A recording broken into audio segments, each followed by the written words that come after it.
दबाव आणून राजकीय सत्तेचा गैरवापर करून भारतीय जनता पार्टी स्वतःच्या संघटना त्याच्यात सदस्य शून्य आहे अशा पद्धतीनं अशा ठिकाणी लावण्याचा प्रयत्न करतात. त्याला कामगारांचा विरोध आहे. फक्त मॅनेजमेंटसुद्धा सत्ताधारी पक्षाच्या दबावाखाली अशा पद्धतीनं भारतीय जनता पार्टीचा फलक लावू देणं होण्याचा प्रकार भारतीय कामगार सेना याला ताकद लावून विरोध करते. काय सांगाल तपोवनात दाखल करत आली एक 8 दिवसापूर्वी राम मंदिरावर भव्य पताका फडकवली गेली. त्याच्यावर एका वृक्षाचा सुद्धा चित्र आहे. वृक्षाचा आपली परंपरा आहे आणि एकीकडे पताका वृक्ष म्हणजे त्याच्यात एक संदेश आहे एकंदर पर्यावरणाचा. एकीकडे अशा पताका फैलवताना असा संदेश द्यायचा पर्यावरणाचा आणि एकीकडे त्यांचे बगल बच्चे अशा पद्धतीनं तपोवन रामा प्रभू श्रीरामाच्या स्पर्शाने पतित झालेली भूमी म्हणून ओळखली जाते. हे सगळे वृक्ष तोडण्याचं धोरण राखायचं. मला असं वाटतं जनतेचा याला विरोध आहे. पर्यावरणाच्या हेतून सगळ्याच हेतून विरोध आहे. हा विरोध असतानाही राज्य सरकार आताताईपणा करतंय. म्हणजे राज्य सरकार एक वर्षपूर्ती साजरा करत असताना अशा पद्धतीनं जनतेच्या विरोधात निर्णय घेतात.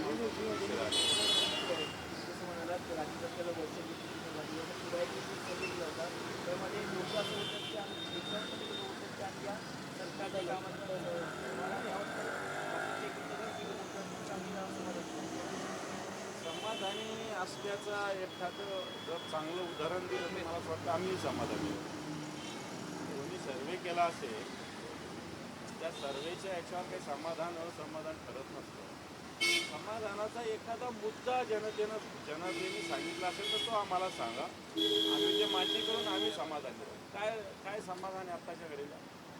भ्रष्टाचाराने बरबटलेला महाराष्ट्र आत्ताच्या घडीला आहे. टेंडर 13,000 कोटीचं टेंडर 16,000 कोटीला दिलं जातं. समृद्धी मार्गामध्ये सुद्धा 38% अभाव टेंडर दिलं जातं. पुण्याचं टेंडर जे रस्त्याचं आहे ते 150% अभावाने दिलं जातं.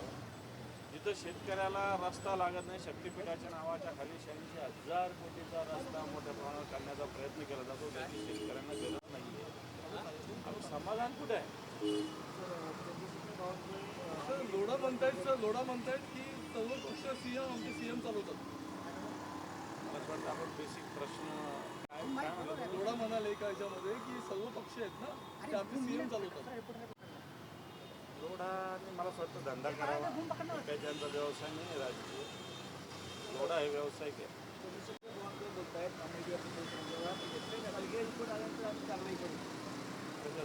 Media company stamp duty report येणं न येणं हा वेगळा मुद्दा आहे. नियम कायदे महसूल मंत्री आहे ना तुम्ही. महसूल मंत्री आहे ना तुम्ही. महारत्नाची जमीन विकता येते का सांगावी.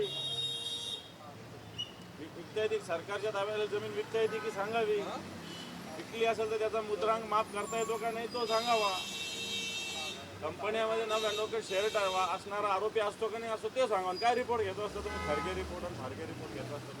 स्टॅम्प ड्युटी रजिस्ट्रेशन भरणार नाही असं मीडिया कंपनीकडनं सांगणार. मग मला ते एवढी मस्ती जर अशा कंपन्याला असेल आणि यांच्या नावावर तुमचे मुद्रांक शुल्क अधिकारी प्रॉपर्ट्या करून देतात सरकारच्या. ते सांगतात आम्ही मुद्रांक शुल्क भरणार नाही. उचलून टाका ना त्या मीडिया कंपनीच्या सगळ्या संचालकांच्या जेलमध्ये. कसे भरत नाही? सर मंगलप्रभात लोढा म्हणतायत की देवेंद्र फडणवीस हेच सगळे सांगितलं